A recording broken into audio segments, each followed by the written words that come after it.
Hello, welcome pen friends. Welcome to the number 2 ink in the Viewer's Choice 3 series. We're going to do Birmingham Boysenberry today.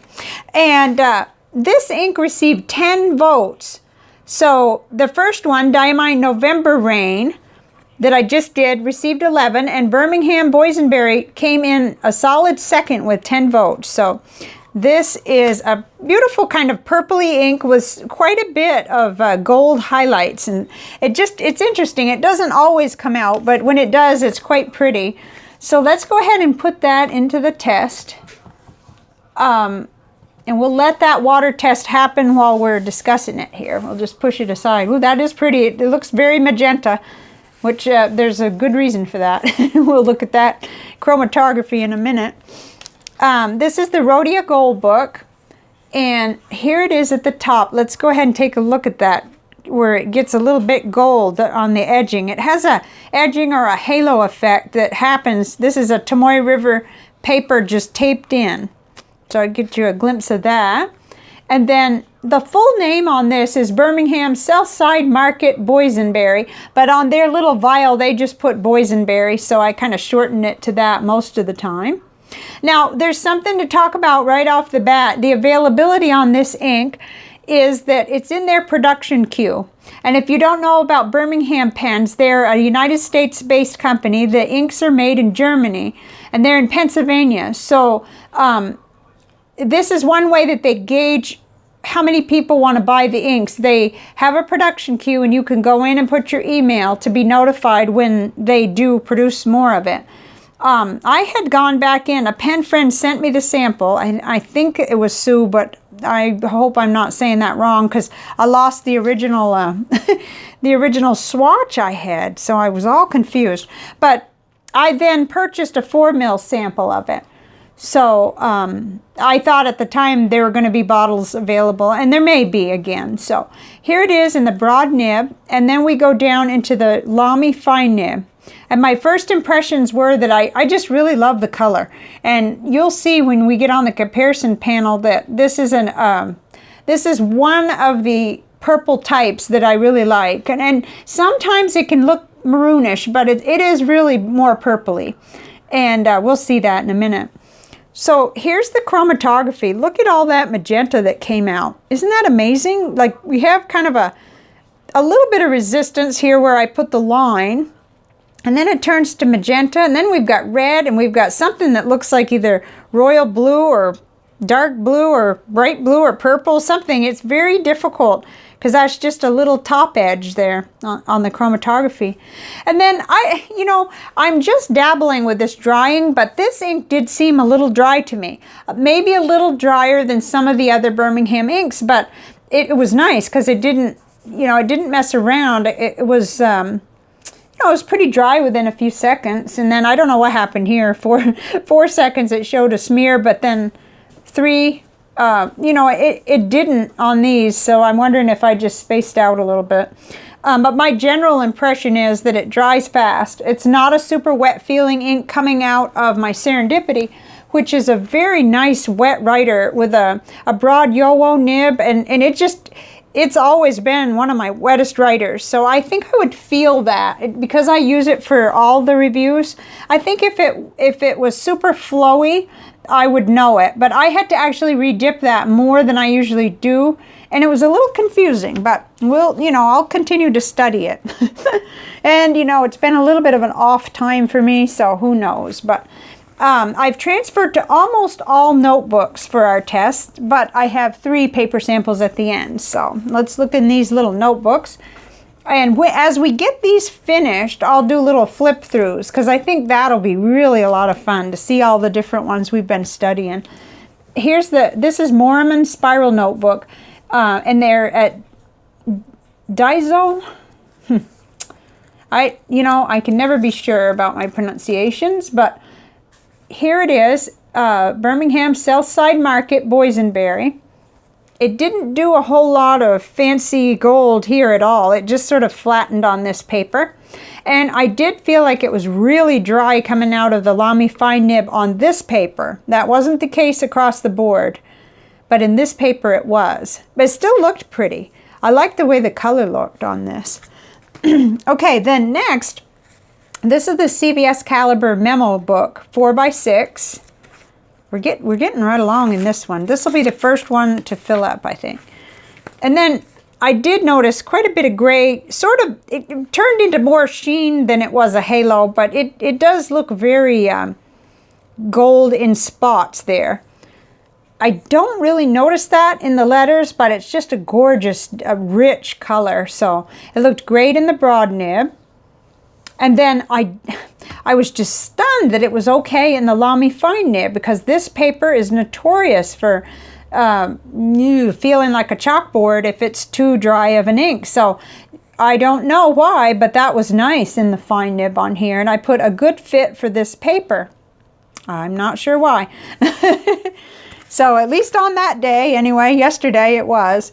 Here's the Clairefontaine little pocket notebook. This is 90 GSM paper.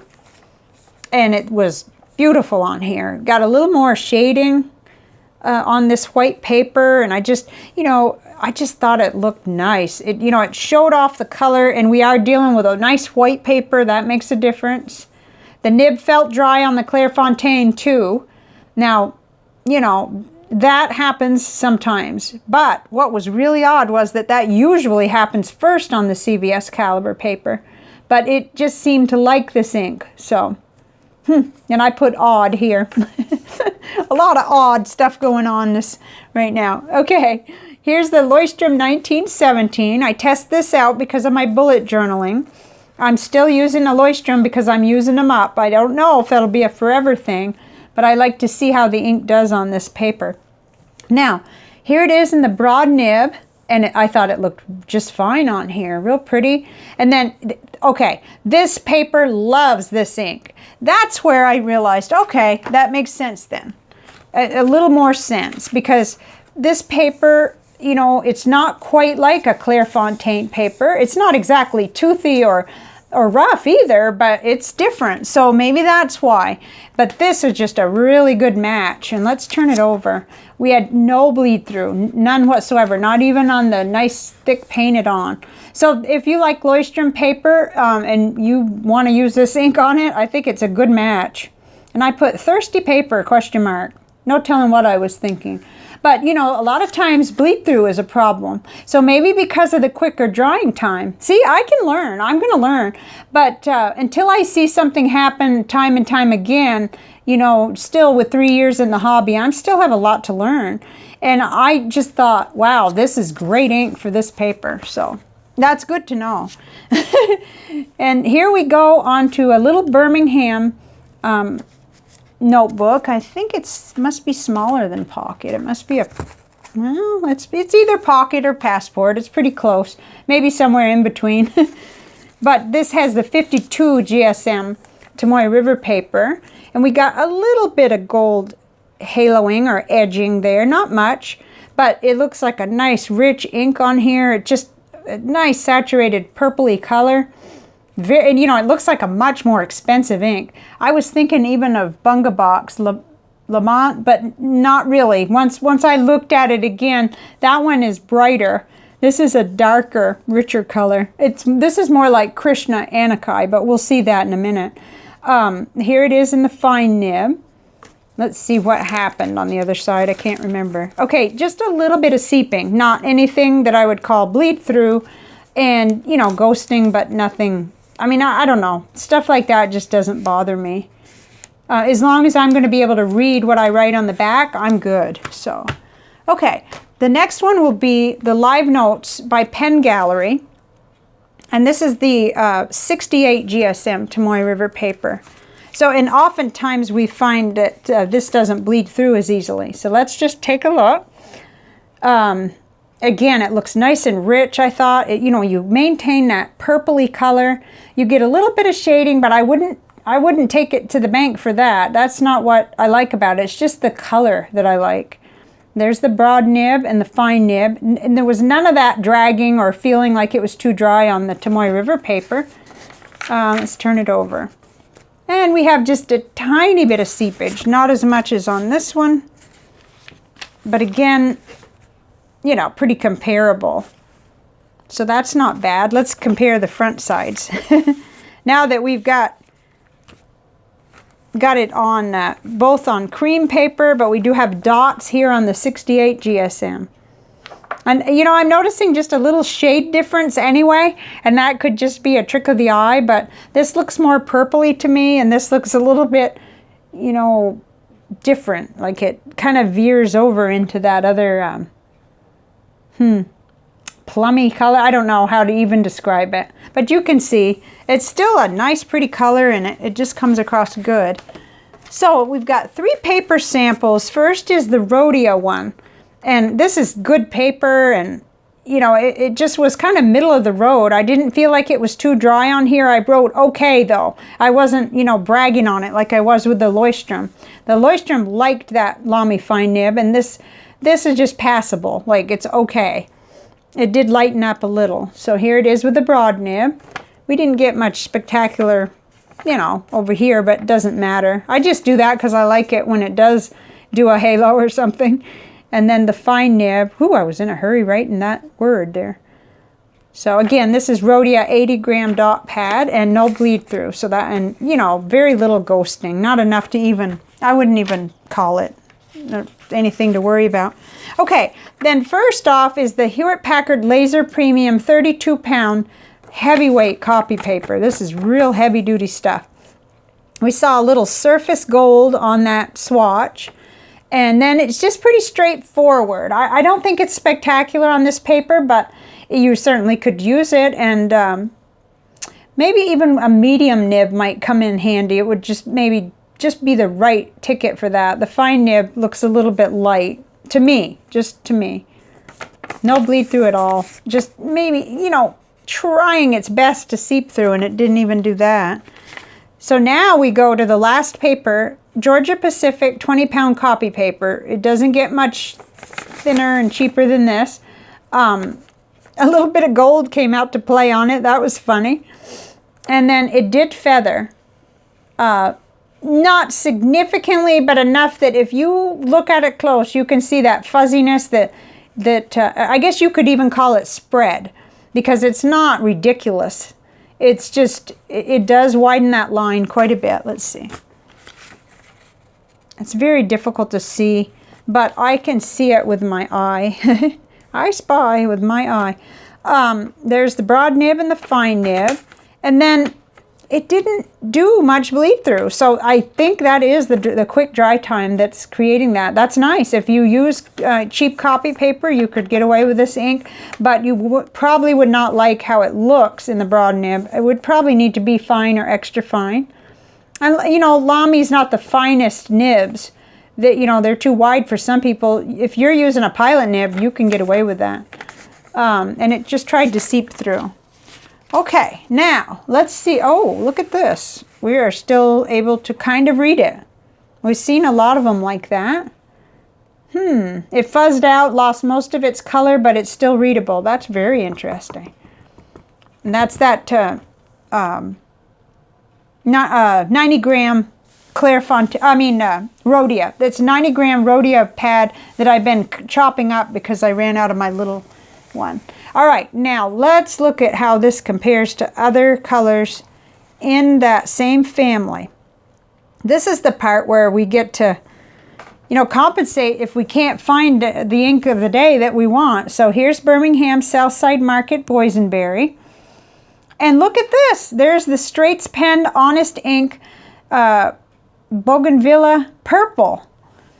It's similar. It's not exactly the same, but it really made me think of that, and it makes me want to review this one badly. But we're going to finish this 8 series before we start getting cute here. And then right next to it is Krishna Anakai. Now that one there had some gold sheen, but it's very difficult to capture. But it did. I remember it even when I wrote with it. I've written with that quite a bit because I had a large sample. And then, oh, I just went crazy on this. Ended up pulling out Monteverde Rose Noir, which is one in my full bottle collection, thanks to a pen friend that sent me a little bottle, and it's just gorgeous. And this may be a little more complex, but it made me super think of the Boysenberry. just a little, like dialing down the color just a little bit and changing it up a little. So, wow. And then if you want to get a little darker, I really thought that Noodler's Purple Mountain Majesties, that was very interesting how it just looked like, well, you take the knob and go in the other direction. Same with Anakai, really.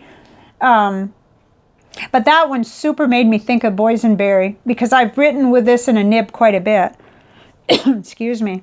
And then, you know, the KWZ Standard Brown Pink is certainly not a match down here in the bottom middle. But it, you know, it's complex and it's got something more, maybe more black or more purple, something. But it still made me think of it quite a bit, really. And even the Ink Journal Holiday Blend Sugar Plum, it's a little more purple, you know. It goes over into that traditional purple more. And then Mont Blanc Lavender Purple, you know, at first glance, no, because you're looking at just a whole different, not so much magenta in this one, but that's a gorgeous ink. And it's dark, it's pretty, it shows up well on the paper. I like all of these. Really, to be honest, I like all of them. And I actually have 2 of them in bottle form. I've got a small 30 ml bottle that pen friend Sue sent of Monteverde Rose Noir. That's this one. And I love that ink. And then on the darker spectrum, this was a real impulse buy. My friend, my pen friend, and I'm not sure if she wants to advertise, so there's her initials. She sent me a sample, I think it was a few months back, and I just got right on the computer and ordered the ink as soon as I wrote with that ink. I just loved it. And I don't usually do that. I slow down more and I look at what I already have, but I have not regretted it for 1 minute. That's that Noodler's Purple Mountain Majesties. It's gorgeous. But, you know, I've only got one life in this body that I know of, so I got to watch that stuff from now on. But anyway, I did it. So let me pull out a couple more purples just for the heck of it, because I think we need to see where this falls. Let me try to find, like, okay, we just talked about Rohr and Klinger Acacia. See how that is? That makes this look maroon when you, that's a kind of a crayon purple almost. Let's see, and there's a more purpley one I had. Oh, I got them separated, that's why. So Tasha Murasaki is even more of a kind of a traditional purple, or, you know, and look at that. That's a long way from that one. So I thought that was interesting. And then did I talk about Bunga Box? Let's see. Bunga Box Lamont is a super shading ink, and it's super expensive. And another one of those cases where I went berserko and bought it. But, you know, that's going to happen, or it did happen. It may not happen much more because I've got some goals that I'm really trying to take care of. So it can't. I've got to use what I have. But this one, my pen friend in northern Texas sent it to me, and oh mercy, I went completely crazy over it. And it's not exactly alike. It has more magenta. It's just really, you know, really something. I get excited about these. But then let's look at Diatremendous Aubergine, which is a, you know, a dark classic kind of a, you know, office ready purple. And there's a long way from those two, you know, really a long ways. So, you know, when we start talking about purple, there's just so many. Here's Waterman Tender Purple, for those of you who have that. It's such a gorgeous, gorgeous ink. You know, but that's straight up kindergarten purple, I would say.